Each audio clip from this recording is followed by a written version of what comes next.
Welcome to Shukla Study Point. आप सभी का स्वागत है आपके अपने YouTube channel Shukla Study Point में। मैं शिवम शुक्ला आप सभी दोस्तों का हार्दिक स्वागत करता हूं। आज के वीडियो के माध्यम से हम लोग चर्चा करेंगे शिक्षा शास्त्र के बारे में, यानी एजुकेशन के बारे में। आपको बता दूं, अगर आप 5th सेमेस्टर में हैं तो आपको एजुकेशन के 2 पेपर देने होंगे, ठीक है। जो पहला पेपर है उसमें आपको एजुकेशनल असेसमेंट पढ़ना होगा, अर्थात शैक्षिक आकलन के बारे में आपको जानना होगा। दोनों के जो सिलेबस हैं ऑलरेडी मैंने अपलोड कर दिए हैं, तो आप लोगों ने देखा होगा सिलेबस को। तो शैक्षिक आकलन आपके पेपर नंबर 1 का नाम है, यानी कि एजुकेशनल असेसमेंट, और सेकंड पेपर का आपके नाम है शैक्षिक सांख्यिकी, ठीक है, यानी एजुकेशनल स्टैटिस्टिक्स। क्लियर। तो इन्हीं 2 पेपर के बारे में पढ़ना है। तो आज का जो वीडियो है वो पेपर 1 से रिलेटेड है, मतलब शैक्षिक आकलन से बनने वाले बहुत ही महत्वपूर्ण ऑब्जेक्टिव टाइप के प्रश्नों को हम लोग आज चर्चा करेंगे और विस्तार से जानेंगे कि आखिरकार कौन से प्रश्न पूछे जाते हैं, और उस प्रश्न को समझाने का भी प्रयास रहेगा हमारा।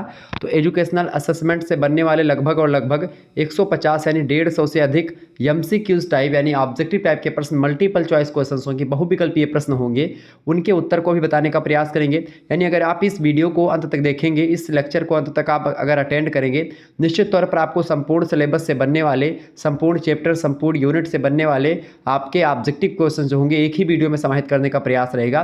तो बहुत ही इंपॉर्टेंट वीडियो है आपकी परीक्षा की दृष्टि से, इसको 2 से 3 बार आप जरूर देख लीजिएगा, ठीक है। यहीं से सारे प्रश्न आपकी परीक्षा में आने वाले हैं, और भी मान लीजिए पर मैं एक आध दो दे दूंगा, तो आप उसके लिए भी तैयार रहिएगा।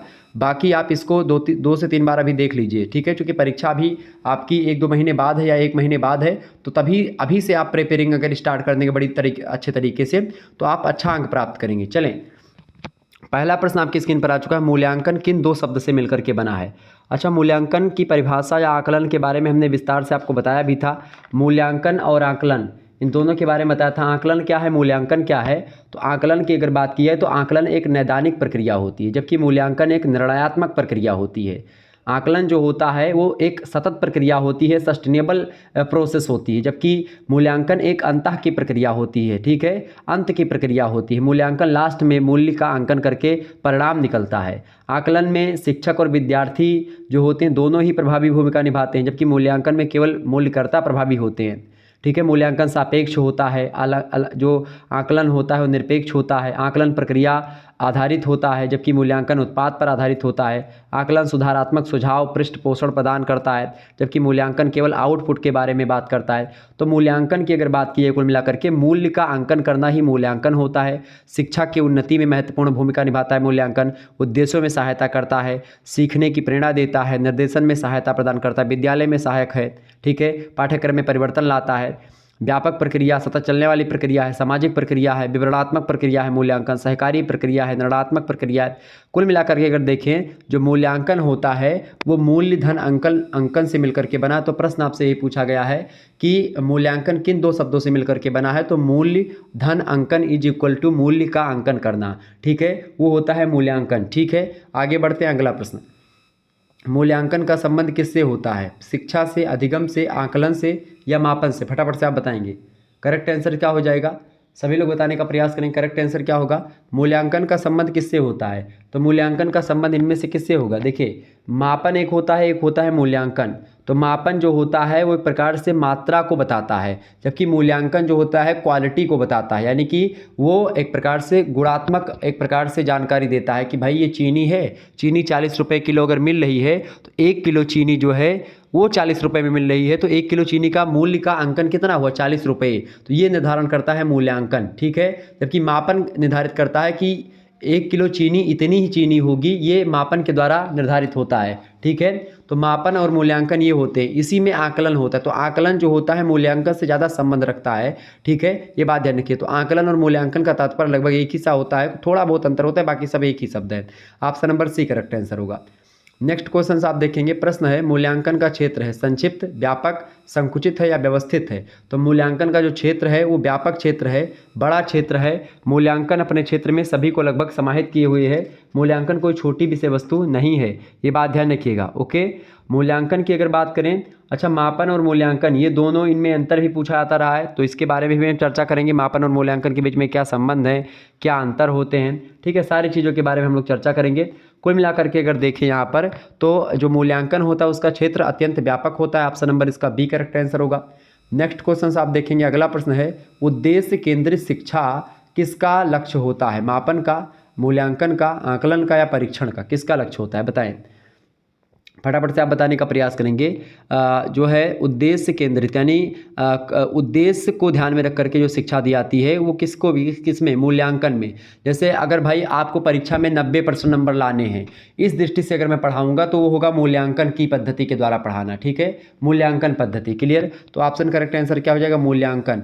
मतलब हम लोग जो है वो उद्देश्य केंद्रित शिक्षा अगर ग्रहण करते हैं तो मूल्यांकन होता है, चूंकि हम इसलिए पढ़ रहे हैं, किसी उद्देश्य को ध्यान में रख करके पढ़ रहे हैं कि हमको इतना नंबर मिलेगा या इतना वैल्यू हमारी बढ़ेगी या नौकरी हमको मिलेगी, तो वो होता है एक प्रकार से मूल्यांकन।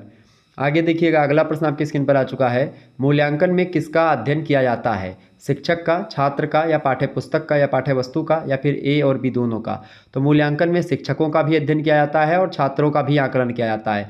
मूल्यांकन एक ऐसी प्रक्रिया जिसमें शिक्षक को भांपा जाता है कि भाई शिक्षक पढ़ाने योग्य है कि नहीं है, उसकी भी कई सारे परीक्षण होते हैं, ठीक है। और उसके अलावा छात्रों के जीवन में तमाम सारी परीक्षण होते हैं, जैसे ऑब्जेक्टिव परीक्षण भी छात्रों का होता है, लिखित परीक्षा होती है, मौखिक परीक्षा होती है, साक्षात्कार होता है। कई प्रकार की परीक्षाओं के माध्यम से हम लोग छात्रों को परखते हैं, छात्रों का अंकन करते हैं, छात्रों को जानते हैं कि भाई छात्र जो है कितना पढ़ चुका है, कितना नंबर ला सकता है, किस प्रकार से इसके अंदर टैलेंट है, क्या क्या रुचियां हैं इसकी, किस प्रकार से या किस क्षेत्र में आगे बढ़ सकता है। इन समस्त चीज़ों की जानकारी आप मूल्यांकन के द्वारा ही प्राप्त करते हैं। तो ऑप्शन नंबर इसका डी करेक्ट आंसर होगा। आगे देखिए, अगला क्वेश्चन है, मात्रात्मक चर के प्रकार हैं, सतत, असतत या विस्तृत, या फिर ए और बी दोनों। तो मात्रात्मक चर जो होते हैं वो सतत भी होते हैं और असतत भी होते हैं, यानी कि ए और बी दोनों करेक्ट आंसर हो जाएगा। D option is right answer. Next question आप देखेंगे, परिणामात्मक मूल्यांकन होते हैं, परिमाणात्मक मूल्यांकन होते हैं। अच्छा, मूल्यांकन वाला जो चैप्टर हमने पढ़ाया है उसमें मैंने मूल्यांकन के प्रकार को जब बताया था तो उसमें परिमाणात्मक मूल्यांकन के बारे में बताया था कि भाई जिसमें मूल्यांकन जो होता है उसमें परिमाण मतलब कि परिणाम निकलता है, या लास्ट वाला जो मूल्यांकन होता है, ऐसे मूल्यांकन जिसमें जो है परिणाम भी निकल आता है, फल भी मिल जाता है, वो मूल्यांकन होता है। तो वो लिखित भी हो सकता है, मौखिक भी होता है और व्यवहारिक भी होता है, तीनों टाइप का मूल्यांकन होता है, ठीक है। ऑप्शन नंबर डी लगा दें, क्योंकि मौखिक की परीक्षा होगी तो भी कुछ ना कुछ रिजल्ट निकलेगा, लिखित परीक्षा होगी तो भी रिजल्ट निकलेगा और व्यवहारिक परीक्षा होगी तो भी रिजल्ट ही निकलेगा। ऑप्शन नंबर डी लगा देंगे। परिणात्मक जो मूल्यांकन होता है, परिणात्मक जो मूल्यांकन होता है वो लिखित, मौखिक और व्यवहारिक तीनों दृष्टियों से होता है।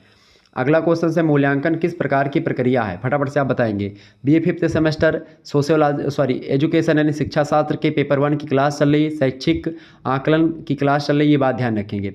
मूल्यांकन किस प्रकार की प्रक्रिया है, नियमावली, प्रश्नोत्तरी, संवादात्मक या विवरणात्मक। करेक्ट आंसर क्या हो जाएगा, मूल्यांकन किस प्रकार की प्रक्रिया है भैया। तो मूल्यांकन जो है वो एक नियमावली प्रक्रिया है। कैसी है, नियमावली के अनुसार प्रक्रिया है। Option number A correct answer होगा। नेक्स्ट क्वेश्चन आप देखेंगे, मूल्यांकन प्रक्रिया के अंग हैं 4, 5, 2 या फिर 3। तो मूल्यांकन प्रक्रिया के मुख्य रूप से 3 अंग होते हैं। Option number C correct answer होगा। आगे देखिएगा, अगला क्वेश्चन आपकी स्क्रीन पर आ चुका है, परीक्षण विधि के मूल्यांकन के तहत समीक्षा की जाती है, अर्धवृत्ताकार, वास्तविक या क्रमानुसार, या फिर ए और बी दोनों। तो इसका करेक्ट आंसर क्या हो जाएगा, ए और बी दोनों, यानी कि अर्धवृत्ताकार और वास्तविक दोनों तरीके से परीक्षण विधि के अनुसार मूल्यांकन किया जाता है, समीक्षा की जाती है, ठीक है। तो मूल्यांकन के तहत समीक्षा जो होती है अर्धवृत्ताकार और वास्तविक दोनों विधियों का प्रयोग करके की जाती है परीक्षण विधि में, ठीक है। नेक्स्ट क्वेश्चन आप देखेंगे, प्रश्न है, कमान किन्हीं निश्चित धारणा के अनुसार, यहाँ पर लिख देंगे आकलन, ठीक है।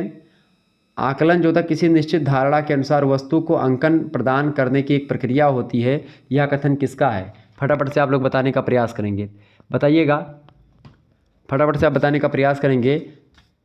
ये परिभाषा किसने दी है मूल्यांकन की या फिर आकलन की, बताएं किसने दी है परिभाषा भाई।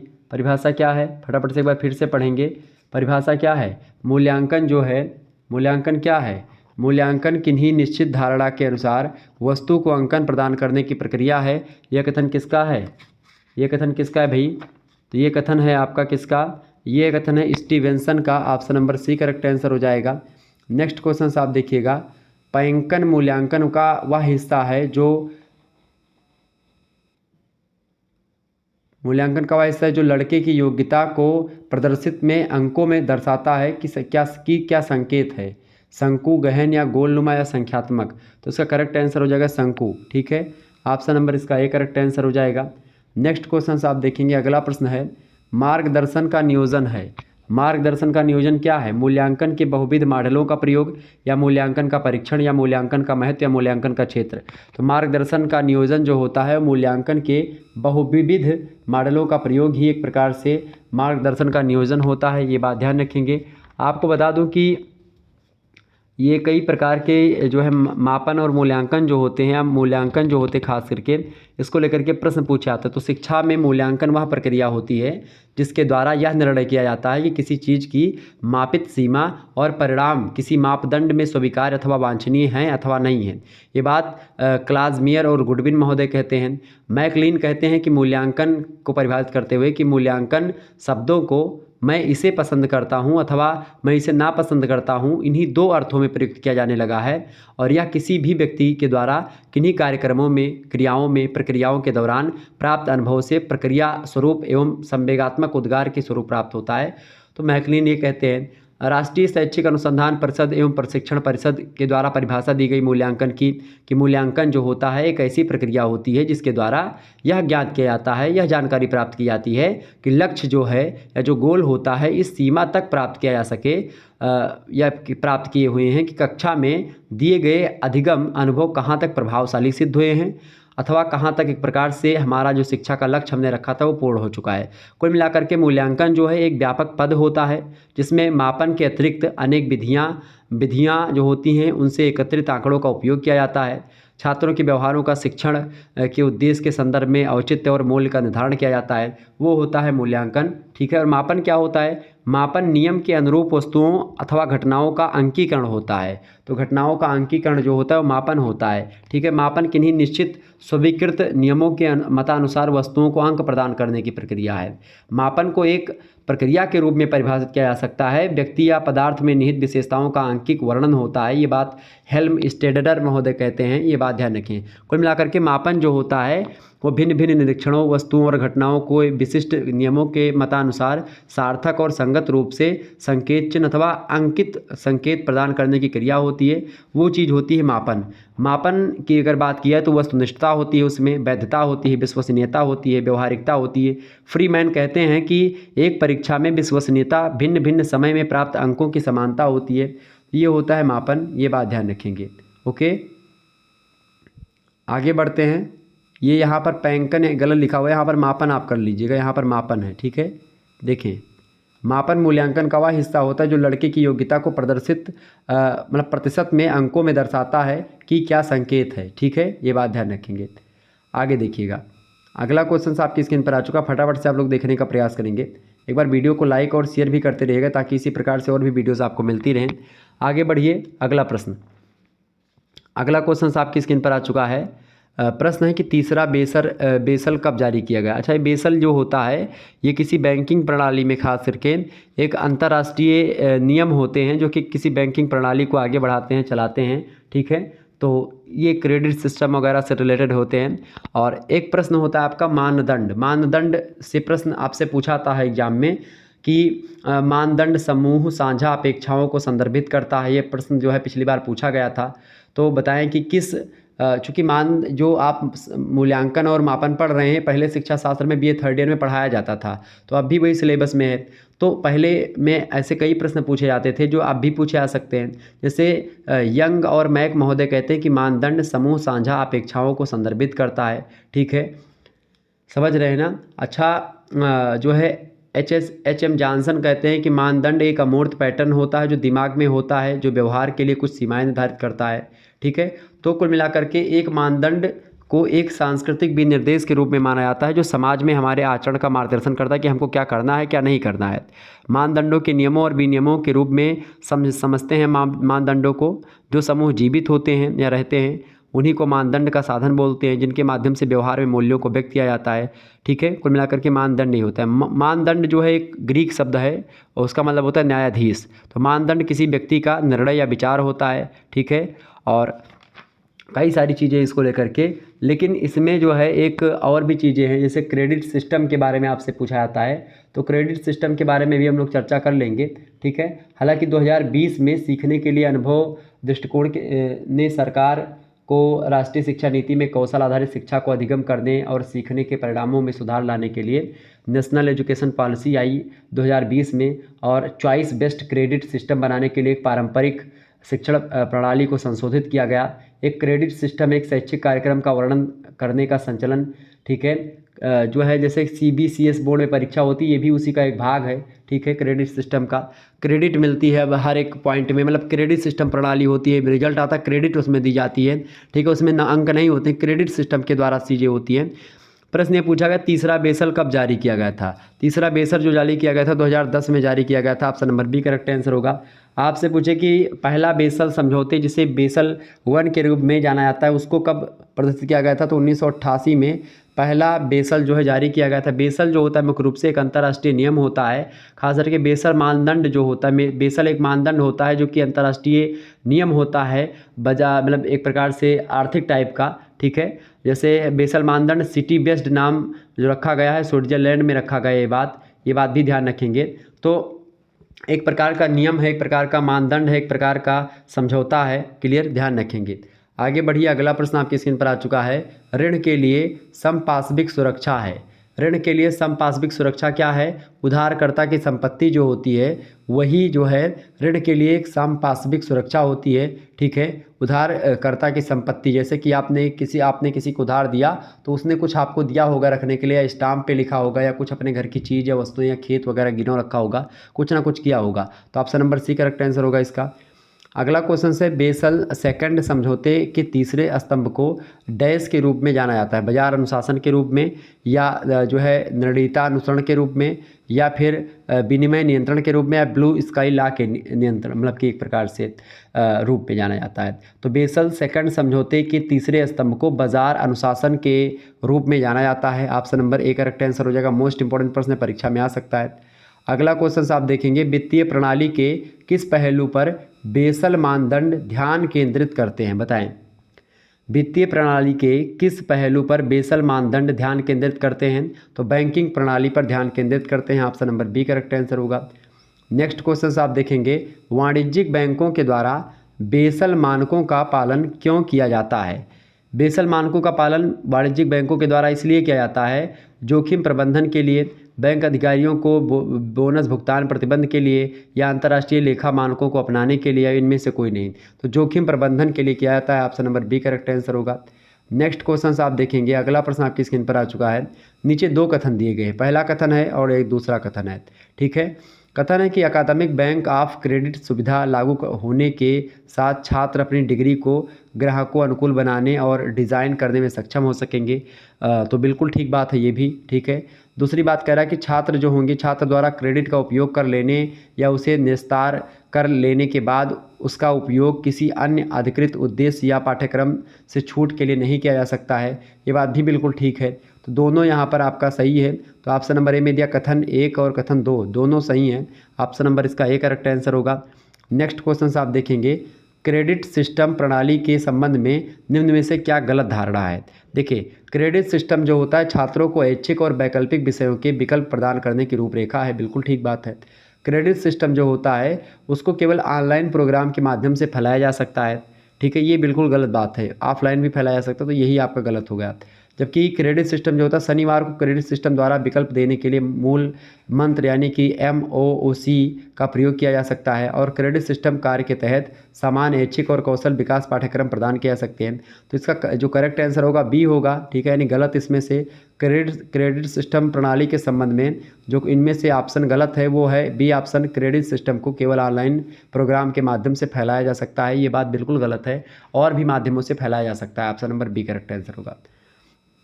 आगे देखिएगा, अगला क्वेश्चन है, निम्न में से छात्रों को ग्रेड, अंक, साख प्रदान करने के लिए किस प्रकार का सम्मान दिया जाता है?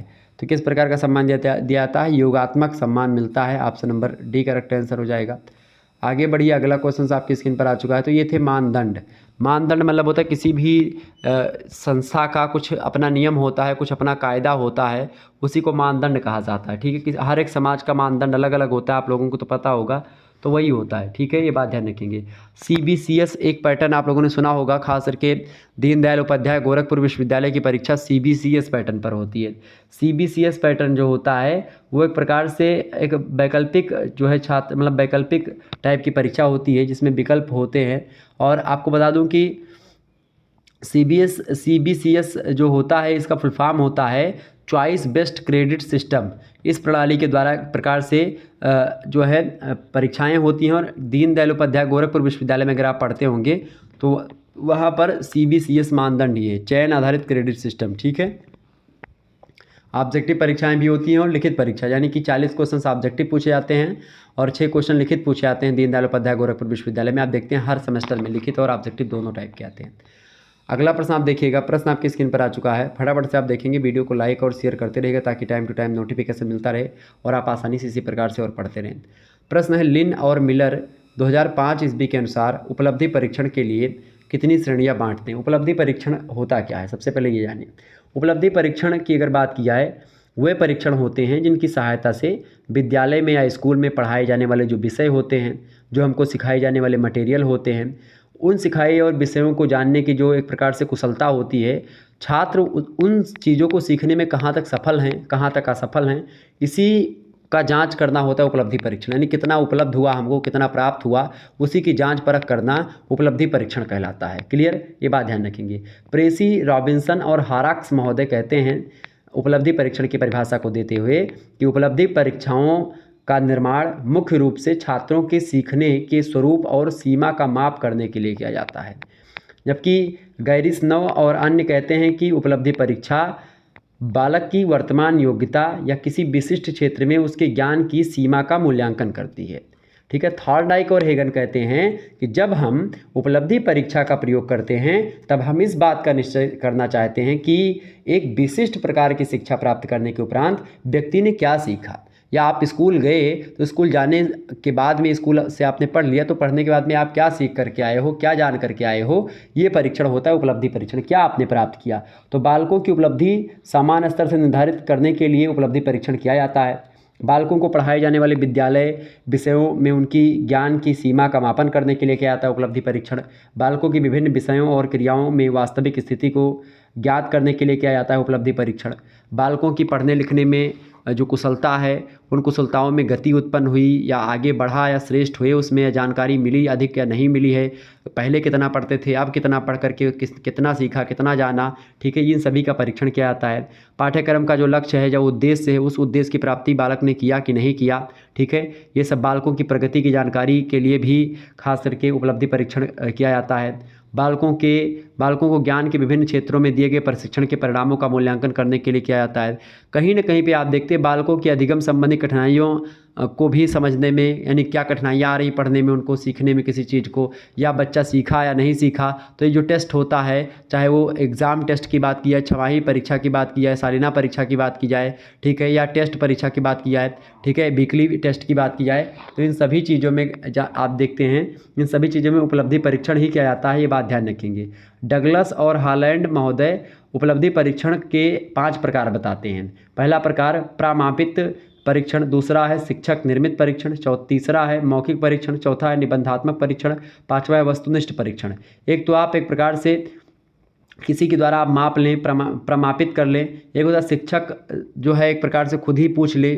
एक होता है कि भाई मौखिक परीक्षण, कि भाई 4-5 लोग बैठे और पूछ ले कि भाई क्या क्या पढ़ा आपने।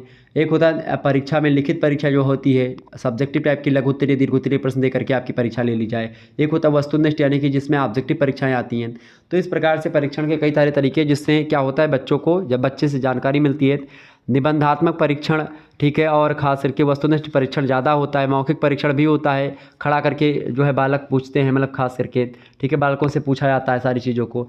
तो जो वस्तुनिष्ठ परीक्षण होता है, इसमें वैधता होती है, वस्तुनिष्ठता होती है, विश्वसनीयता होती है, विभेदीकरण होता है, कई धन की बचत होती है, समय की बचत होती है, एक संक्षिप्त उत्तर देना पड़ता है, उत्तर की सरलता होती है, छात्रों को संतोष प्राप्त होता है, छात्रों की उत्तर पुस्तिका की जांच करने में कम समय लगता है ऑब्जेक्टिव परीक्षाओं में, अंकों की समानता होती है, अंकन में सरलता और रटने का जो डर होता है ख़त्म हो जाता है, लंबे लंबे प्रश्नों को याद नहीं करना पड़ता, छोटी छोटी चीज़ों को पढ़ना होता है।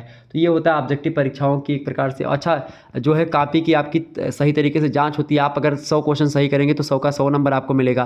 लेकिन लिखित परीक्षा में क्या होता है, आप कितना भी लिख दो, नंबर जो भी एग्जामिनर के मन में आएगा वही देगा, ठीक है। क्योंकि अगर आप अच्छा लिखोगे तो भी आपको एक प्रकार से नंबर एवरेज ही मिलता है। वस्तुनिष्ठ परीक्षाओं के या ऑब्जेक्टिव परीक्षाओं की कुछ दोष भी होते हैं, जैसे कि अनुशासन को प्रोत्साहन देता है, इसमें भाषा और शैली की दुर्बलता हो जाती है, बच्चा एक प्रकार से लिखने की कला भूल जाता है और ख़ास करके अपने भावों को किसी मुद्दे पर विचार अच्छे तरीके से व्यक्त नहीं कर पाता है। अगर आप ऑब्जेक्टिव टाइप की ही परीक्षा की तैयारी करेंगे तो आप एकदम से केवल थोड़ी बहुत जानकारी जानेंगे, आप एक विस्तृत जानकार कभी नहीं बन पाएंगे, ठीक है। और अधिक धन की आवश्यकता होती है, इन परीक्षणों में प्रश्नों की संख्या बहुत अधिक होती है, समय एक प्रकार से खास करके शिक्षक पर बहुत ज़्यादा भार हो जाता है इन प्रकार के प्रश्नों को पढ़ाने में। जैसे ऑब्जेक्टिव परीक्षाओं को पढ़ाने में बड़ी मेहनत करनी पड़ती है, बड़ा वीडियो बनाना पड़ता है और तमाम सारे क्वेश्चंस होते हैं, उनको इकट्ठा करना पड़ता है। तो जो ऑब्जेक्टिव परीक्षाएं होती हैं उनके दोष भी होते हैं, जहाँ एक तरफ फ़ायदा होता है बहुत सारा, वहीं एक तरफ दोष भी होता है। तथ्यात्मक ज्ञान की जांच करनी होती है। एक बार ऑब्जेक्टिव परीक्षाओं को बताने से पहले दो तीन बार उसको चेक करना पड़ता है क्वेश्चंस को, कि ये क्वेश्चन सही है या गलत है, किताब में गलत है या सही छपा है, सारी चीज़ों की जाँच करनी पड़ती है। लेकिन जो लिखित परीक्षा होती है, कभी कभी ऑब्जेक्टिव परीक्षा और लिखित परीक्षा दोनों में अंतर पूछता है, दोनों को लेकर के समानता विशेषता पूछता है दीर्घ उत्तरीय प्रश्नों में, तो आप आसानी से बता पाएंगे। निबंधात्मक परीक्षाओं की विशेषताओं की अगर बात की जाए तो सबके लिए उपयोगी होती है निबंधात्मक परीक्षा। उत्तर और भाव की स्वतंत्रता होती है, आप जो भी लिखना चाहें उत्तर लिख सकते हैं। शिक्षक की सुगमता होती है इसमें कॉपी चेक करने में, बालकों की सुगमता प्रदान करती है यह, और बालकों के तथ्यात्मक ज्ञान की परीक्षा करती है, बालकों की विभिन्न योग्यताओं की परीक्षा करती है, ठीक है, बालकों की प्रगति का वास्तविकता से ज्ञान करवाती है। ये सब एक प्रकार से विशेषताएं होती हैं, अच्छाइयाँ होती हैं निबंधात्मक परीक्षण की।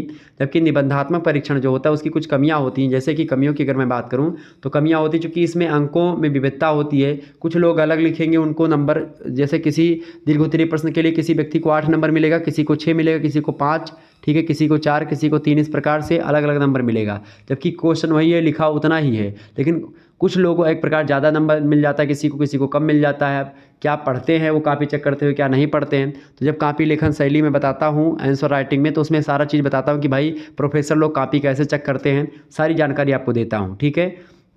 निबंधात्मक परीक्षण का दोष ये है कि सीमित प्रतिनिधित्व करती है, विश्वसनीयता का अभाव होता है, वैधता का अभाव होता है, भविष्यवाणी का अभाव होता है, आत्मनिष्ठा इसमें होती है, इसमें अंकन में अधिक समय लगता है, कॉपी चेक करने में ज़्यादा समय लगता है, ठीक है। आगे देखते हैं अगला क्वेश्चन से। प्रश्न क्या पूछा गया है, लिन और मिलर के अनुसार उपलब्धि परीक्षण के लिए कितनी श्रेणियां बांटी गई हैं। तो लिन और मिलर के अनुसार अगर बात की जाए, लिन और मिलर के अनुसार 2 श्रेणियां बांटी गई उपलब्धि परीक्षण के। ऑप्शन नंबर इसका ए करेक्ट आंसर होगा। नेक्स्ट क्वेश्चन से आप देखेंगे, अगला प्रश्न है, छात्रों की कमजोरियों और सीमाओं का पता लगाने वाला परीक्षण कौन सा है। छात्रों की कमजोरियों और सीमाओं का पता लगाने वाला जो परीक्षण है उसको बोलते हैं निदानात्मक परीक्षण। निदानात्मक परीक्षण जो होता है वो एक प्रकार से छात्रों की कमजोरी और सीमाओं का पता लगाते हैं कि छात्र क्या पढ़ना चाह रहा है, क्या कमजोरी है और कहाँ तक वो पढ़ सकता है, कितना कर सकता है। क्लियर। अगला प्रश्न, निदानात्मक परीक्षण का कार्य क्या है। अनुत्तीर्ण बालक को पहचानना और बालक की कठिनाई को दूर करना। बिल्कुल करेक्ट आंसर होगा ऑप्शन नंबर सी। ए और बी दोनों पर ये कार्य होते हैं निदानात्मक परीक्षण के, ताकि वो जो बच्चे फेल हो गए हैं उनको पहचाना जाए, और जो बच्चे एक प्रकार से फेल हुए हैं, क्यों फेल हुए हैं उसका कारण जाना जाए, बालकों की क्या समस्याएं आई हैं उनको एक प्रकार से पढ़ने में, उनके अधिगम में या अध्ययन करने में, उसको जाना जाए, ठीक है। आगे बढ़िए, अगला प्रश्न आपकी स्क्रीन पर आ चुका है, निम्न में से कौन सी उपलब्धि परीक्षण प्राप्त नहीं होती है। बताएं कौन सी उपलब्धि परीक्षण प्राप्त नहीं होती है। देखिए, यह मूल्यांकन का संदर्भ है, बिल्कुल ठीक है, किसी विषय विशेष की योग्यता का है, इसके अलावा किसी उपलब्धि मतलब कितनी उपलब्धि आपने हासिल की है, ये सब उपलब्धि परीक्षण प्राप्त करता है। जबकि उपलब्धि परीक्षण शिक्षक प्रक्रिया का अंग है, ये बात बिल्कुल उतना सही नहीं है। Option number D correct answer होगा। आगे देखिएगा, अगला क्वेश्चन है, शैक्षिक शिक्षा परीक्षण वह परीक्षण होता है जो किसी विशेष विषय या पाठ्यक्रम के विभिन्न विषयों में व्यक्ति के ज्ञान समझ का एक प्रकार से क्या करता है, समझ का को समान करता है। वो एक प्रकार से किसने कहा ये बात, फटाफट से आप बताएंगे किसने कहा ये बात। तो ये कहा है फ्रीमैन ने। ऑप्शन नंबर इसका बी करेक्ट आंसर होगा। नेक्स्ट क्वेश्चन आप देखेंगे उपलब्धि परीक्षण के मानक किस स्तर पर स्थापित होते हैं। तो उपलब्धि परीक्षण के जो मानक होते हैं वो केंद्र स्तर पर और राष्ट्रीय स्तर पर दोनों स्तर पर स्थापित होते हैं। Option number C correct answer हो जाएगा, ए और बी दोनों करेक्ट आंसर हो जाएगा। केंद्र स्तर पर भी और राष्ट्रीय स्तर पर भी उपलब्धि परीक्षण के मानक जो होते हैं वो स्थापित किए जाते हैं। Option number C correct answer होगा। नेक्स्ट क्वेश्चन आप देखेंगे, अगला प्रश्न है उपलब्धि परीक्षण का स्वरूप क्या है। फटाफट से आप बताएंगे उपलब्धि परीक्षण का स्वरूप क्या है। आकलन स्वरूप, मापन स्वरूप, परीक्षण स्वरूप या मूल्यांकन स्वरूप। तो उपलब्धि परीक्षण का जो स्वरूप होता है वो मूल्यांकन स्वरूप होता है। ऑप्शन नंबर इसका डी करेक्ट आंसर हो जाएगा। आगे देखिएगा, अगला क्वेश्चन आपकी स्क्रीन पर आ चुका है। एक शिक्षक बच्चों की भाषाई क्षमता को समझना चाहता है, उसे प्रश्न बनाकर महत्व देना चाहिए। वस्तुनिष्ठ प्रश्न उसको बनाना चाहिए, या सही दावे करने वाले, या रिक्त स्थानों वाले, या अलंकारिक, यानी एक प्रकार से प्रश्नों को अच्छे तरीके से उसको बहला फुसला करके चमत्कारिक उसमें थोड़ा सा प्रश्नों को सरल बना करके अच्छे तरीके से उसको चमक दमक दिखा करके थोड़ा मज़ा आने वाला प्रश्न बनाएं, अच्छा प्रश्न बनाएं ताकि बच्चे को इंटरेस्ट पैदा हो, तो ऐसा बनाएं, यानी अलंकारिक प्रश्न बनाएं। Option number D correct answer होगा। अगला क्वेश्चन है पदों के उत्तर देने के तरीके पर आधारित परीक्षण के प्रकार हैं, बताएं। पदों के उत्तर देने के तरीकों पर आधारित परीक्षण का प्रकार जो होता है वो होता है मौखिक परीक्षण, निष्पादन परीक्षण और लिखित परीक्षण। तीनों परीक्षण होते हैं। Option number D correct answer होगा। अगला क्वेश्चन आप देखेंगे, जिस उद्देश्य के लिए परीक्षण किया गया है यदि वह उसकी जांच करता है तो क्या कहलाएगा। प्रश्न क्या पूछा गया कि जिस उद्देश्य के लिए परीक्षण किया गया है यदि वह उसकी जांच करता है तो उसको कहलाया जाएगा वैध परीक्षण। ठीक है, कानूनी परीक्षण, वैध परीक्षण, ठीक है, सही परीक्षण। Option number A correct answer होगा। नेक्स्ट क्वेश्चन आप देखेंगे, निगरानी प्रश्न में से किस प्रकार के प्रश्न का उदाहरण है। फटाफट से आप बताएंगे करेक्ट आंसर क्या हो जाएगा। निगरानी प्रश्न में से किस प्रकार के प्रश्न का उदाहरण है। सत्यनिष्ठ या वस्तुनिष्ठ, दीर्घ उत्तरीय प्रश्न, शब्दवाचक प्रश्न या अति लघु उत्तरीय प्रश्न। देखें, अगला प्रश्न है निगरानी प्रश्न में से किस प्रकार के प्रश्न का उदाहरण है, बताएं। मतलब निगरानी प्रश्न में किस प्रकार के प्रश्न का उदाहरण मिलता है। सत्यनिष्ठ प्रश्न यानी कि जिसको आप वस्तुनिष्ठ कहते हैं, अंग्रेजी में ऑब्जेक्टिव प्रश्न कहते हैं, या दीर्घ उत्तरीय प्रश्न, या शब्दवाचक प्रश्न, या फिर अति लघु उत्तरीय प्रश्न। फटाफट से आप लोग बताने का प्रयास करेंगे इसका करेक्ट आंसर क्या हो जाएगा, बताइएगा। प्रश्न है बिल्कुल सत्यनिष्ठ या वस्तुनिष्ठ परीक्षण या ऑब्जेक्टिव परीक्षण जो होता है वो निगरानी प्रश्न में से उसी का एक प्रकार है, उसी का एक उदाहरण है। नेक्स्ट क्वेश्चन आप देखेंगे, उपलब्धि परीक्षण की गुणवत्ता करती है, बताएं। उपलब्धि परीक्षण जो होता है वो पर्याप्त की गुणवत्ता पर निर्धारित होती है और उसी की गुणवत्ता करती है। ठीक है, जो प्राप्त होता है उसी के अकॉर्डिंग होती है। तो ऑप्शन नंबर इसका ए करेक्ट आंसर हो जाएगा। तो इस प्रकार से आप लोगों ने बहुत सारे प्रश्नों को समझा। अब आगे जो है और भी तमाम सारे प्रश्न हैं उसके बारे में हम लोग नेक्स्ट वीडियो में चर्चा करेंगे। ठीक है, पार्ट 2 इसका आएगा। ठीक है, तो अगली जो वीडियो होगी उसमें हम लोग बहुत सारे और प्रश्न हैं जिसके बारे में चर्चा करेंगे। तो अभी 3 स्लाइड के प्रश्नों को आपने देखा, इसके बाद में लगभग 6 स्लाइड और बची हुई हैं, तो उनके प्रश्न जो होंगे आपके समक्ष आएंगे नेक्स्ट वीडियो में। मिलते हैं फिर अगले वीडियो में, तब तक के लिए जय हिंद जय भारत। आप सभी का बहुत बहुत धन्यवाद। Good night all of you.